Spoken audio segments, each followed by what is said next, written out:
News Khammam జిల్లాలో విషాద ఘటన చోటు చేసుకుంది. ఒకే ఫ్యామిలీకి చెందిన నలుగురు కూడా ఆత్మహత్య చేసుకున్నారు. సో దీంతో కూడా గ్రామంలో విషాద ఛాయలు అలుముకున్నాయని చెప్పాలి. అయితే ఆత్మహత్య చేసుకున్న అనంతరం కూడా ఈ ఘటనలో తండ్రి వాళ్ళ చిన్న కూతురు కూడా మృత్యువాత పడ్డారు. ఇద్దరి పరిస్థితి అయితే విషమంగా ఉందని చెప్పుకోవాలి. సో అయితే ఈ ఫ్యామిలీకి సంబంధించిన నలుగురు కూడా ఆత్మహత్య చేసుకున్నట్టు తెలుస్తుంది. అయితే మృతులు రాము, కూతురు దివ్యగా కూడా ఇప్పటికే పోలీసులు అయితే గుర్తించారు. మృతుడు రాము స్వస్థలం అనంతనగరం గ్రామం. అయితే కుటుంబ యజమాని రాము మృతుపై అయితే మరో పక్క నుంచి పలు అనుమానాలు అయితే వ్యక్తమవుతున్నాయి. సో ఎందుకంటే కుటుంబంలో వీరిద్దరికి పెళ్ళైంది, ఇద్దరికి కూడా ఇద్దరు పిల్లలు ఉన్నారు. సో నలుగురు కూడా ఆత్మహత్య చేసేందుకు ప్రయత్నించారు. అయితే ఆత్మహత్య చేసుకున్న తర్వాత రాము చిన్న కూతురు కూడా చనిపోయిందంటూ కూడా వార్తలు వచ్చాయి. సో అయితే ఈ నేపథ్యంలోనే మరొక ట్విస్ట్ చోటు చేసుకుంది. ఇది వాంటెడ్గా జరిగినట్టుగా కూడా పలు అనుమానాలు అయితే తావిస్తుంది. ఎందుకంటే భర్త రాము చనిపోవడం, చిన్న కూతురు చనిపోవడం, ప్రస్తుతం భార్య మరొక కూతురు పరిస్థితి అయితే విషమంగా ఉన్నట్టు తెలుస్తుంది. నిజంగానే ఇది ఆత్మహత్య చేసుకున్నారా లేదా ఇంకేదన్నా జరిగిందనే కోణంలో పోలీసుల దర్యాప్తు అయితే కొనసాగుతుంది. అయితే ఖమ్మంలోని బూర్హాన్పురంలో కూడా ఈ ఘటన వెలుగులోకి వచ్చింది. ప్రస్తుతం పోలీసులు అయితే కేసు నమోదు చేసి దర్యాప్తు చేస్తున్నారు. బూర్హాన్పురంలో కూడా ఒకే కుటుంబానికి చెందిన నలుగురు ఆత్మహత్య చేసుకోవడం కలకలం రేపుందని చెప్పాలి. అయితే ఈ దారుణ ఘటనలో ఒక కుటుంబ యజమానితో పాటు చిన్నారి వాళ్ళ రాము చిన్న కూతురు ఎవరైతే ఉందో తను ప్రాణాలు కోల్పోయింది. ఒకసారి మనం టీవీ స్క్రీన్ మీద చూడొచ్చు వాళ్ళకి సంబంధించిన ఫోటోలు. భర్త రాము, భార్య ఫోటో కూడా చూస్తున్నాము. అయితే నేలకొండపల్లి గ్రామం అనంతనగరం గ్రామానికి చెందిన రాము ఖమ్మంలోని బూర్హాన్పురంలో ఆయన ఫ్యామిలీతో కలిసి కూడా నివాసం ఉంటున్నారు. రాము తన భార్య రమ్య, ఇద్దరు కుమార్తెలు దివ్య, దీక్షిత ఇద్దరు కూడా వీళ్ళ కుమార్తెలు. సో అయితే వీరిద్దరితో కూడా బలవన్మరణానికి పాల్పడ్డట్టయితే ఫస్ట్ సమాచారం వచ్చింది. అయితే ఈ ఘటనలో రాము పెద్ద కుమార్తె దివ్య మృతి చెందగా కూడా భార్య రమ్య, చిన్న కుమార్తె దీక్షిత పరిస్థితి అత్యంత విషమంగా ఉంది. ప్రస్తుతం వారిద్దరు కూడా ప్రభుత్వ ఆసుపత్రిలో మృత్యువుతో పోరాడుతున్నారు. సో ఎందుకంటే ఆత్మహత్య జరిగిన అనంతరం కూడా వీరిని హాస్పిటల్ తీసుకెళ్ళినా కూడా పరిస్థితి విషమంగా ఉన్నట్లయితే ఇప్పటికే వైద్యులు చెప్తున్నారు. అయితే ఘటనా స్థలానికి చేరుకున్న పోలీసులు కేసు నమోదు చేసి దర్యాప్తు ప్రారంభించారు. అయితే మరో పక్కన రాము మృతిపై కూడా స్థానికులైతే పలు అనుమానాలు వ్యక్తం చేస్తున్నారు. ఏదైతే ఘటన జరిగిన అనంతరం కూడా మేము ఆ కుటుంబాన్ని ఎప్పుడు పరిశీలిస్తూ ఉంటాం కాబట్టి ఇద్దరు భార్యాభర్తలు ఇద్దరు మంచిగానే ఉండేవాళ్ళు, కానీ ఇలాంటి ఘటన ఎందుకు చోటు చేసుకుందో తెలియదు. ఇంట్లోంచి ఏదో ఒక స్మెల్ రావడంతో వాళ్ళు పిలిస్తే వెళ్ళి చూసాము, అప్పటికే రాము చనిపోయి ఒక రోజు అయి ఉండొచ్చు అంటూ కూడా స్థానికులైతే అనుమానాలు వ్యక్తం చేస్తున్నారు. మరి దీనిపై కూడా ఒక్కొక్కరు ఒక్కొక్క వెర్షన్ చెప్తున్నారు. అయితే పోలీసుల దర్యాప్తులో ఎలాంటి విషయాలు బయటకు వస్తాయనేది కూడా తెలియాల్సి ఉంది ప్రస్తుతం. ఎందుకంటే రాము అతను భార్య రమ్యకి సంబంధించి కూడా ఏమన్నా గొడవలు ఉన్నాయా, లేదంటే నిజంగానే నలుగురు ఎందుకు బలవన్మరణానికి పాల్పడాల్సి వచ్చింది, చిన్న పిల్లలైన దీప్తి దీక్షితులను కూడా ఎందుకు వీళ్ళు చంపేయాలని అనుకున్నారు, కుటుంబ కలహాలు ఉన్నాయా, లేదంటే ఇంకేదన్నా ప్లాన్ ప్రకారం ఈ మర్డర్ జరిగిందా? ఎందుకంటే రాము చనిపోవడం ఇప్పుడు ప్రధానంగా మరింత ఉత్కంఠ రేపుందని చెప్పుకోవాలి. మరి దీని పట్ల కుటుంబ సభ్యులు స్పందించారు. అలాగే అటు గ్రామస్తులు కూడా ఘటనకు సంబంధించి కూడా కొన్ని విషయాలు అయితే వెల్లడించారు. మరో పక్కన అటు రాము భార్యపై కూడా కొంతమంది అయితే అనుమానం వ్యక్తం చేస్తున్నారు. మరి దీంతో పోలీసులు ఏం చేయబోతున్నారు? ఎందుకంటే ఇప్పటికే అటు రాము భార్య కూడా ఆసుపత్రిలో చావు బ్రతుకుల మధ్య అయితే పోరాడుతుంది. తన ఆరోగ్య పరిస్థితి ఎలా ఉంది, ఒకవేళ తను మాట్లాడగలిగితే కనుక పోలీసులు ఆమె దగ్గరికి వెళ్ళి ఆమె స్టేట్మెంట్ రికార్డ్ చేసే ఛాన్స్ ఉంది. ఆమె రాము భార్య ఎవరైతే ఉన్నారో ఆమె ఏమైనా వివరాలు చెప్తేనే కానీ ఆ రోజు అసలు ఇంట్లో ఏం జరిగింది, ఎందుకు ఆత్మహత్య చేసుకోవాల్సి వచ్చింది, పిల్లలతో సహా వీరు ఎందుకు మృతి చెందాలనుకున్నారు అనే విషయాలైతే బయటకు వచ్చే ఛాన్స్ ఉంది. లేదా ఇంకెవరైనా కలిసి కుట్ర చేశారా అనే పలు అనుమానాలు అయితే ప్రస్తుతం ఈ ఆత్మహత్యలకు దారితీస్తుందని చెప్పుకోవాలి. సో ఎందుకంటే చిన్న పిల్లలతో కలిసి ఒకే ఇంట్లో నలుగురు కుటుంబ సభ్యులు ఆత్మహత్య చేసుకోవడం, సో ఇది ఎంత తీవ్ర పరిస్థితికి దారితీస్తుందో అర్థమవుతుంది. సో ఏదేమైనా కూడా ఖమ్మం జిల్లాలోని బూర్హాన్పురంలో ఒకే కుటుంబానికి చెందిన నలుగురు కూడా ఇలా ఆత్మహత్యానికి ప్రయత్నించడం ప్రస్తుతం కలకలం రేపుందని చెప్పుకోవాలి. దీంతో ఆ గ్రామంలో తీవ్ర విషాద ఛాయలు అలుముకున్నాయి. మరో పక్కనట్టు కుటుంబ సభ్యులు కూడా కన్నీరు మున్నీరుగా వెలిపిస్తున్నారు. ఇప్పటికే రాము అతని పెద్ద కూతురు మృతి చెందడం పట్ల అయితే కుటుంబ సభ్యులు శోకసంద్రంలో మునిగిపోయారు. మరో పక్కన పోలీసుల దర్యాప్తు అయితే కొనసాగుతుంది. ఈ ఘటనకు సంబంధించి అటు స్థానికులు కుటుంబ సభ్యులు కొన్ని విషయాలు అయితే వెల్లడించారు. వారు ఏమంటున్నారు చూద్దాం.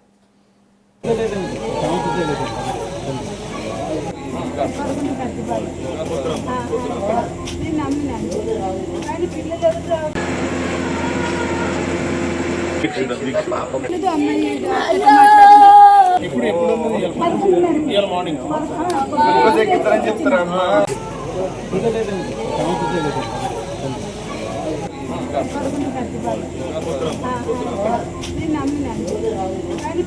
ఫోన్ చేసి ఇట్లా మెడిసిన్ ఉన్నాయి బాబాయ్ తీసుకురారా హాస్పిటల్లో ఆపరేషన్ చేయాలి అంటే తెస్తలేకపోయినామా హాస్పిటల్కి వచ్చి ఇచ్చి నేను ఇంటికి వస్తా అని చెప్పింది.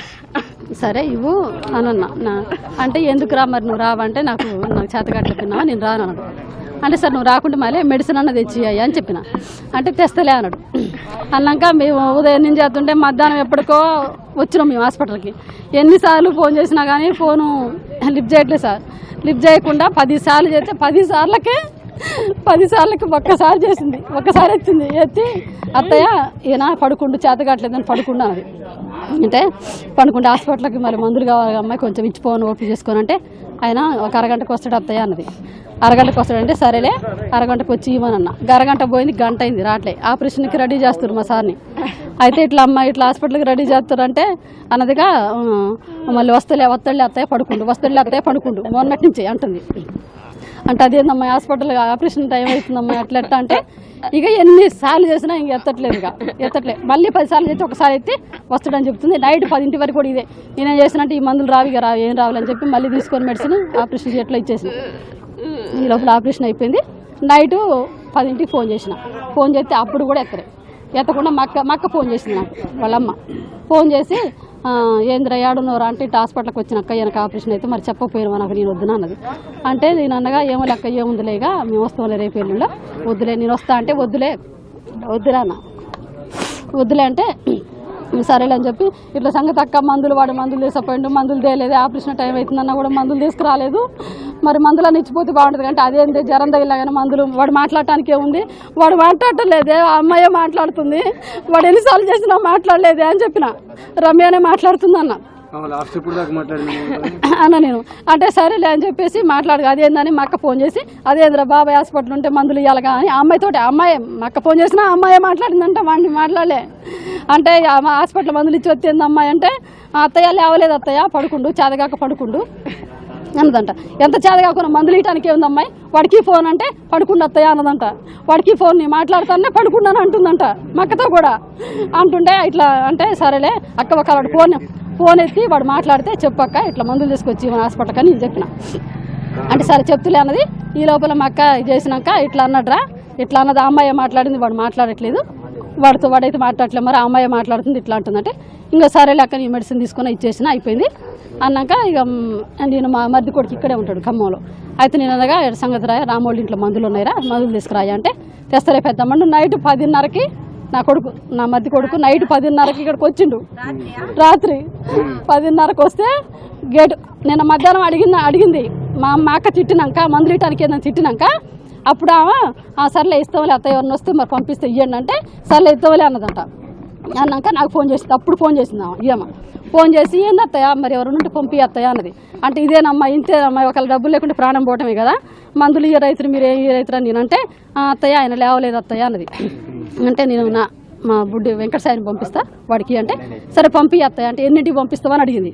అంటే ఎన్నో ఒక ఇంటికి వస్తాడు వాడు కాలేజీలో ఉండు వాడు వచ్చినప్పుడు ఆ టైంకి ఇవ్వండి అని చెప్పిన. అంటే సరేలే అని మధ్యాహ్నం అయింది. మధ్యాహ్నం రాకపోతే మళ్ళీ చేసింది నాకు. చేసి ఏంది అత్తయ్య ఇంకా రాలేదని అడిగింది. అంత ముందేమో ఎత్తలే అసలు ఎన్నిసార్లు చేసిన. మాట్లాడితే వస్తాడులే వచ్చినప్పుడు ఇవి అన్న. వాడు 10:30కి వచ్చిండంట నైట్ ఇక్కడ. 10:30కి వస్తే బయటకు వచ్చి ఇచ్చిందంట మందులు. వాడు లోపల పోనీలే ఇక ఆ అమ్మాయి బయటకు వచ్చి ఇచ్చేసిందంట మందులు. ఇక అదే నేను పొద్దున కూడా మళ్ళీ ఫోన్ చేసిన. సరే జ్వరం తగిలింది అన్నది ఎట్టుందో కనుక్కుంది. నేను అంతకుముందు ఆయన హాస్పిటల్ తీసుకుపో ఒకళ్ళు జ్వరం తగిలితే అన్న నేను అంటే చూస్తాడు అత్తయ్య చూసి రేపు తీసుకుపోతాం అత్తయ్య అన్నది.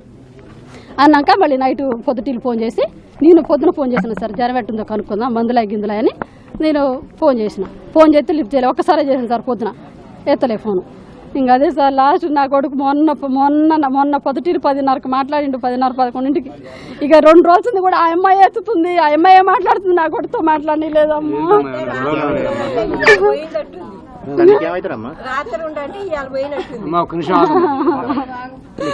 నాకు కొడుకు సార్ నాకు కొడుకే అంటే అంత ముందు కూడా ఏదో గొడవలు ఉన్నాయి ఆ అమ్మాయి మొండిగా చేస్తుంది సార్ మొండిగా చేస్తుంది ఏదన్నా మొండిగా వైఖరి వీడు ఎంత దిగమింగుతాడో ఎంత కోపం ఉన్నా కానీ సరే ఆ అమ్మాయి దారికే పోయిండు. ఇంకా ఇప్పుడు మొండిగా చేస్తుందని గతంలో కూడా ఒకసారి ఏదో గొడవ అయితే ఇంట్లో మందు పిల్లకు పోసింది మందు తన తాగింది సావంచులో పోయి వచ్చారు వాళ్ళు.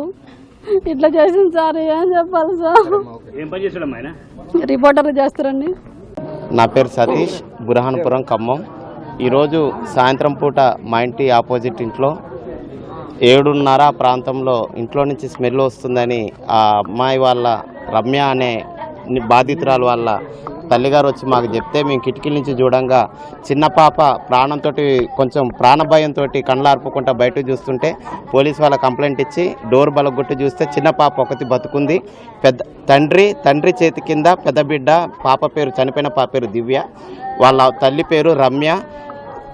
పెద్ద బిడ్డని హాస్పిటల్ తరలించే క్రమంలో పోలీసు వారు ఉండగానే అమ్మాయిని చూస్తే తల్లి కూడా కొంచెం కండ్రెప్ప ఆడిచ్చింది.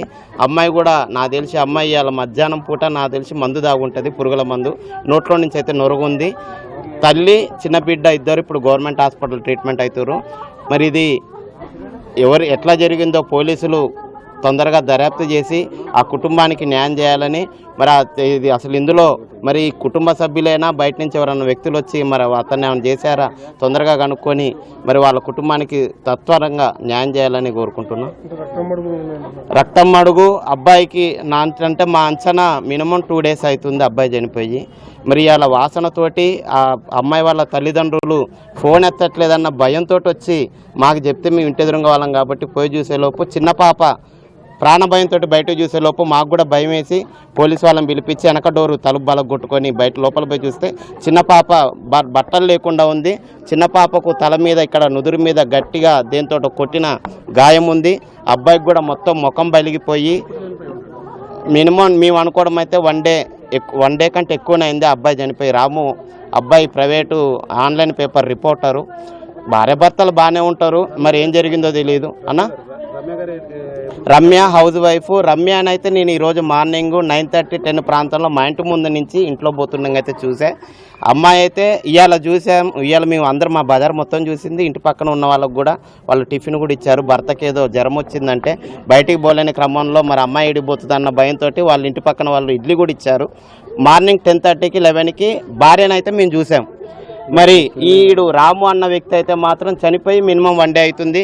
మరి ఇందులో ఎన్ని కోణాలు ఉన్నాయో పోలీసు వారు వేగంగా వాసన నాకు నిన్నటి నుంచి వచ్చింది కానీ అన్న ఇప్పుడు మోరీలు తీస్తున్నారు కాబట్టి ఆయన పందికొక్కులు చనిపోయిన దానితో అనుకున్నాం తప్ప ఇట్లా బాడీ అనుకోలేదు.